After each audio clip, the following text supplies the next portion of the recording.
Ottawa man ready to rumble with his insurance company. The fight to get coverage for a prescribed drug when the company wants to pay for a cheaper version that could put his kidney transplant at risk. Good afternoon. This is CTV News at 5. I'm Stefan. An Ottawa man is asking his insurance company not to gamble with his transplant. His doctors say the anti-rejection meds he started with need to be continued for the best outcome, but his insurance wants to switch him to a generic version with a different formula. Problem is, even with the slightest change, could have his body rejecting the very transplant that's giving him a new lease on life. CTV's Katie Griffin joins us now to explain further. Katie. Well, Stefan, Chad Zachary's doctor says this isn't about brand name versus generic, but that any change at all is too risky. Zachary has been on Advigraph, the brand name of the drug tacrolimus, since his transplant a few years ago. His insurance plan with the federal government had reimbursed the cost until last month because a generic version is available, despite a doctor's note saying there's a risk of organ rejection with a generic version. His claim for continued coverage of the brand name has been denied twice. I don't feel that it is warranted or fair of an insurance company to ask me to go against my doctor's wishes and to also say, if you insist on doing your doctor's wishes, we won't cover it. In a statement, Canada Life says the government's public service healthcare plan authority determines what is covered under its plan and it just administers it. The Treasury Board says reimbursement is limited to 80% of the cost of the generic equivalent and that it's Canada Life's medical experts who determine eligibility for reimbursement of the brand name drug. Now, Zachary says the manufacturer is now covering what Canada Life won't pay, but he doesn't know if it's just for this month or beyond. He's planning on appealing to the Public Service Healthcare Plan Administration Authority. Stefan. CTV's Katie Griffin reporting live for us. Thank you, Katie. Welcome. Water safety may be top of mind for many families this week, and not just because of the warmer season. Over the weekend, a 2-year-old child died after being rescued from the Ottawa River Friday. CTV's Dylan Dyson has more. Dylan. Stefan, it's a terrible tragedy that a 2-year-old died after going into the Ottawa River Friday evening. Now, Life Saving Society Ontario is sharing key information for this time of year to ensure this doesn't happen to anyone else. The organization says many drownings involving children under the age of 5 happen when there is a lapse in attention, such as checking your phone or having a conversation. And this can happen around any body of water, whether it be a river, lake, pool, or the bathtub. Life Saving Society Ontario says 68% of drownings happen between May and October, and many of these occur when people are not even intending to be in the water. Near rivers and places where there are embankments, it is possible for that soil to be very loose and for it to just give way under your feet. So we want people to be very cautious. Make sure if you are exploring and you're out doing that, you're doing so safely. It's always a great idea when you're going near a waterway specifically to explore to wear a life jacket. Another key piece to go along with wearing a life jacket is always having children within arm's reach around water. The organization is also reminding that at this time of year when people are eager to get back outside, open water can still be very cold and fast moving, and that can restrict you from swimming as well as you may be able to later into the season. Stefan. Thank you for this, Dylan. From water safety to road safety now, the seasonal tire change could be putting drivers at risk, especially when going at fast speeds on the highway. This photo shows the damage done when a tire came off a vehicle, jumped the median, and slammed into another car's windshield. It happened on the 417 Friday night, but Ontario Provincial Police say it happens frequently at this time of year, and that the seasonal tire change is to blame. Many switch from winter tires without putting the summer or all-weather ones on tight enough. After 100 kilometers of driving, you bring your vehicle back in and get the tires retorqued. This ensures that they are as tight as possible on the vehicle in case anything had loosened up during the time that you were driving after they were initially installed. So we definitely recommend that you do that. Obviously, you can see how dangerous it is if the tires do come off. Police say the injuries for the driver included glass in the eye, and you will be held responsible if your tires fly off your vehicle. The fine for driving a, quote, unsafe vehicle can range from $2,000 to $5,000. 3 people are recovering from injuries after a motorcycle crash in Little Italy. Ottawa paramedics say they were called to the scene just before 8 o'clock last night. A 30-year-old man was taken to hospital for injuries to his limbs. A 26-year-old man had to be hospitalized for abdominal injuries. And a 34-year-old was also taken, but paramedics say her injuries are considered minor. Police say the investigation is ongoing. Turning to the latest on the deadly hantavirus outbreak on a cruise ship, it is now anchored in the Canary Islands off Spain. This operation requires the cooperation of 23 countries. I want to remark this. Meanwhile, a plane has now left carrying Canadian passengers who disembarked the ship earlier today. The Canadians are expected to arrive at an airport about 2 hours outside of Quebec City. The approximately 130 passengers were split into groups, disembarking onto small boats after being tested to ensure they remain asymptomatic. Altogether, 3 passengers have died and 5 others who already left the ship are infected. A 3rd Ontario child has fallen to their death from a high-rise apartment building. Toronto police were called to a building in North York just before 12:30 yesterday afternoon. The toddler was pronounced dead at the scene. Police have not provided any further details about the incident, but say an investigation is ongoing.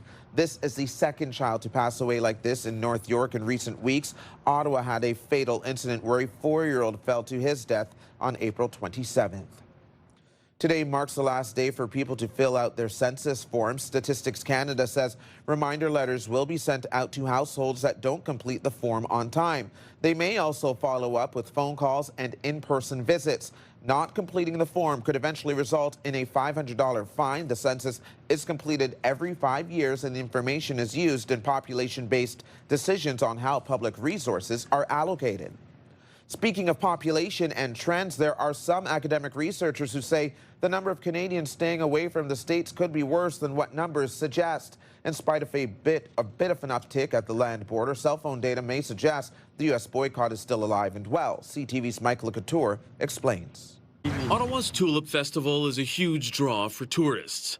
These Montrealers used to take an annual trip to the New England coast, but since Canada-U.S. relations started to wilt, they're traveling domestically instead. Stay in Canada and spend our money here rather than encourage the American people who have this silly leader that they've got. And it seems they're not alone. Researchers from the University of Toronto analyzed Canadian cell phone usage in the U.S. over a period of 2 years and found a median decline of 42%. More than the initial estimates of a 25% decrease. But that did include freight travel and Canadians who have to travel to the U.S. for work. We think they're taking a lot more meetings at home in Canada on Zoom. Researchers say it's even more apparent in some industries hit by the trade war. You're seeing much less travel to places like Grand Rapids, Michigan. That's not a loss of tourist travel. That's a loss of trade-related travel related to the auto industry. The new numbers from Statistics Canada show a slight uptick in cross-border traffic last month. In April, 1.8 million Canadians made return trips to the U.S. That's up 1.4% compared to the same month in 2025.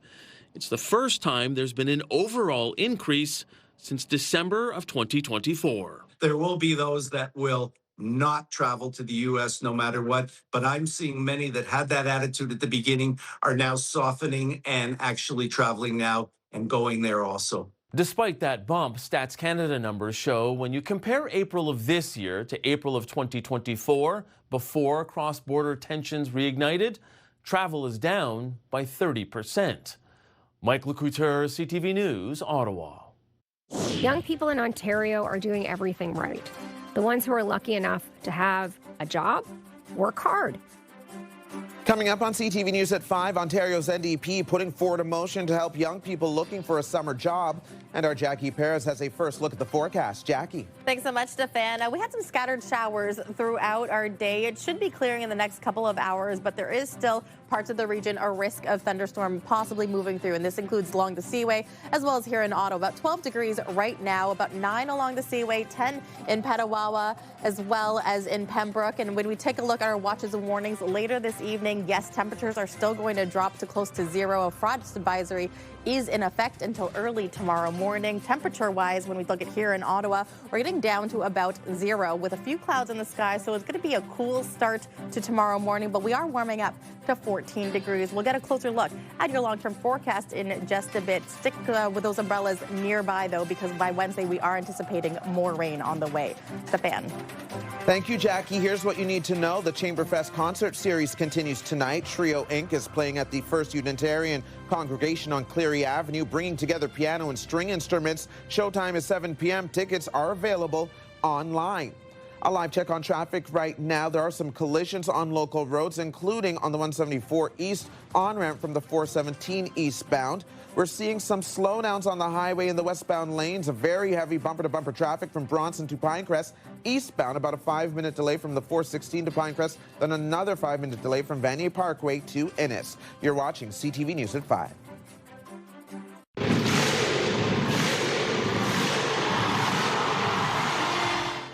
The Ottawa Charge take down the Boston Fleet and are heading back to the Walter Cup finals.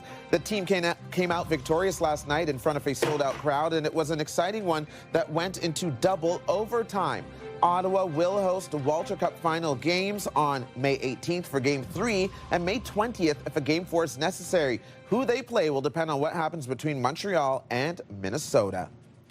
In developing news, more federal departments seem to be disclosing a problem with being able to accommodate the return to office mandate. Our digital team has published a news article saying 5 federal departments are still analyzing office space, while 2 have already said they don't have enough desks for everyone to return at the same time.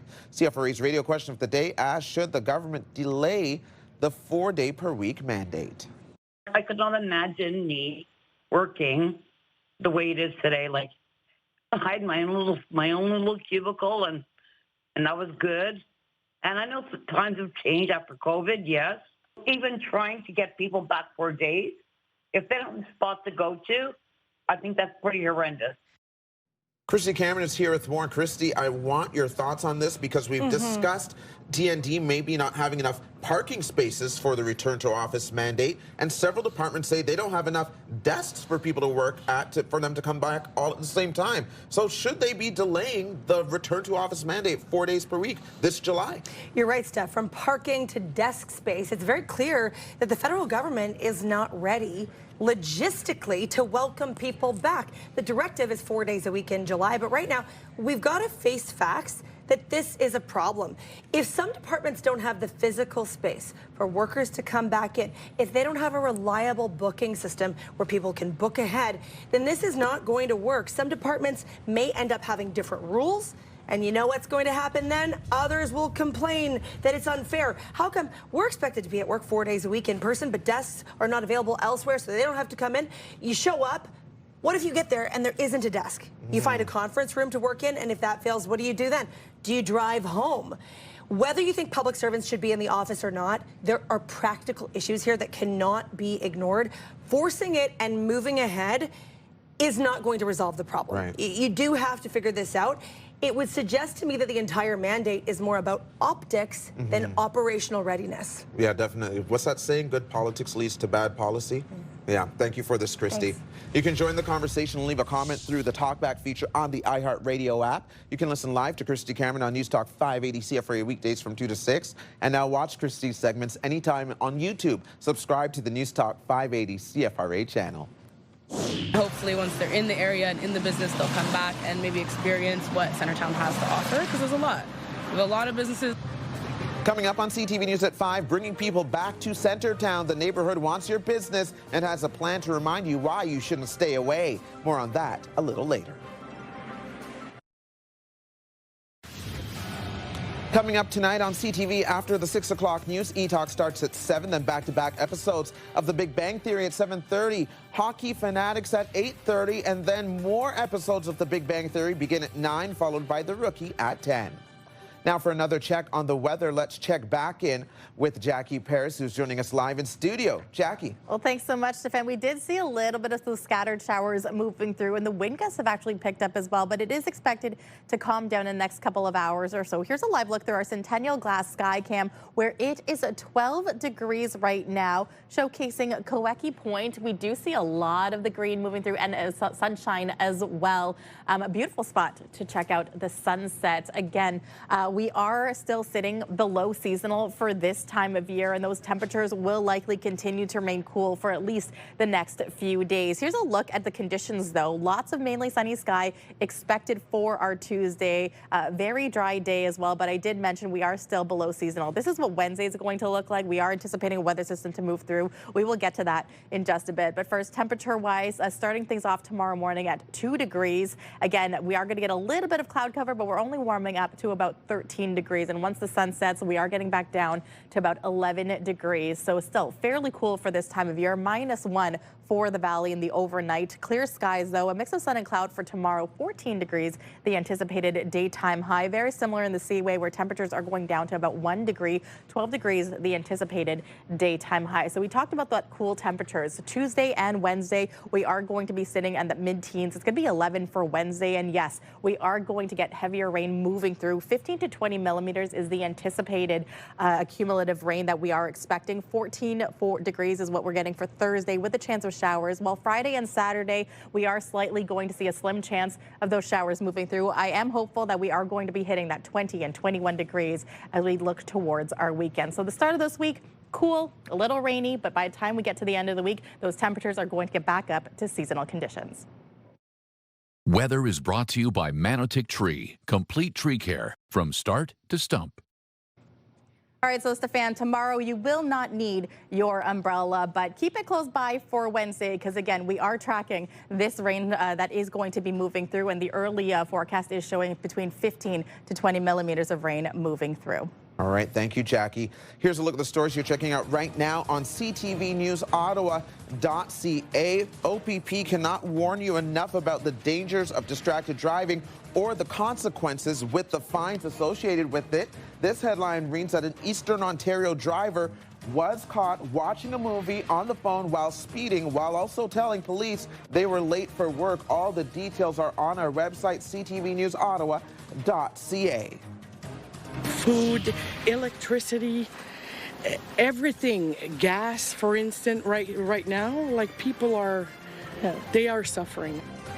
Aren't we all? Coming up on CTV News at 5, a new survey about the debt crisis, details on why Canadians are struggling to cut their spending when everything in life right now feels so expensive. More on that a little later. A live check on traffic right now. We can see that it is bumper to bumper in the westbound lanes of the Queensway. Things really start to slow down after Bronson, and they last all the way out to Pinecrest. You can see that Pinecrest is slow going in both directions. You see some construction cones out there. That's adding to the slowdowns right now. Be safe behind the wheel. You're watching CTV News at 5. Get the latest live local breaking news. Sign up now for our morning and evening CTV News Ottawa newsletter. The best local content from CTV News, Your Morning Ottawa, and News Talk 580 CFRA. Get it all in one place. Sign up now at ctvnewsottawa.ca. The CTV News Ottawa newsletter is brought to you in part by CAA Business.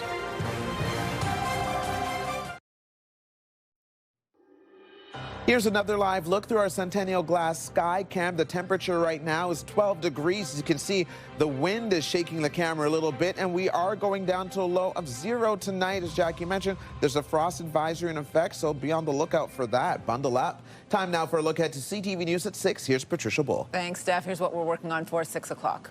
We want people to be very cautious. Make sure if you are exploring and you're out doing that, you're doing so safely. One group warning others about the dangers of being near water this spring. This after a local child lost their life to the Ottawa River over the weekend. I'm not sure why they would take a risk with somebody's life to save a few dollars. A drug coverage showdown between an Ottawa man and his insurance company. The full story as to why one doctor says a cheaper version is not about cost when it comes to his kidney transplant. We are all hoping that the 4 people who are here with us will remain well through this incubation period. The very latest on hantavirus as more Canadians head home and a third person is isolating here in Ontario. All of that and more coming up tonight on CTV News at 6. That's right after the early edition of CTV National News with Sandy Ronaldo at 5:30. Steph. Thank you, Patricia. Now the final 5 other stories we're following today. Ontario NDP leader Mart Stiles is introducing a bill to create summer jobs for Ontario youth. Young people in Ontario are doing everything right. The ones who are lucky enough to have a job work hard. The ones who don't have a job are leaving no stone unturned trying to find one. New Democrats say life in Ontario is becoming less affordable and there are fewer opportunities for young people. Stiles says the Premier has had 8 years to address the issue, but hasn't. A new report from the Canadian Centre for Policy Alternatives finds hospital admission wait times in Ontario have increased by 52% over the past 5 years. The report finds 90% of patients spent 44 hours in the emergency department awaiting admission. It is placing the blame on what it calls perpetual budget deficits and government underfunding. The organization says a majority of Ontario's 136 hospitals have carried operational deficits since 2022. Hopefully, once they're in the area and in the business, they'll come back and maybe experience what Centertown has to offer, because there's a lot. We have a lot of businesses. The Centertown Business Group is launching a new food-focused promotion today. It's spotlighting local businesses in the area by handing out free subs. The initiative hopes to feed the area with more foot traffic and boost its image, and it's one that has taken a hit recently with businesses leaving and complaints of aggressive ticketing for parking and a mental health and addictions crisis playing out on the streets. Food, electricity, everything, gas, for instance, right now, like people are, they are suffering. Many Canadians feel rising everyday costs are putting direct pressure on their finances. That's according to a recent survey painting a clearer picture. You are here to help us through our current scandal. Click, click, click, click, everywhere. The Devil Wears Prada 2 still in style at the weekend box office. The sequel brought in another $43 million US across North America. Mortal Kombat 2 debuted in second place with $40 million, while Michael moonwalked itself into third place with another $36.5 million in ticket sales.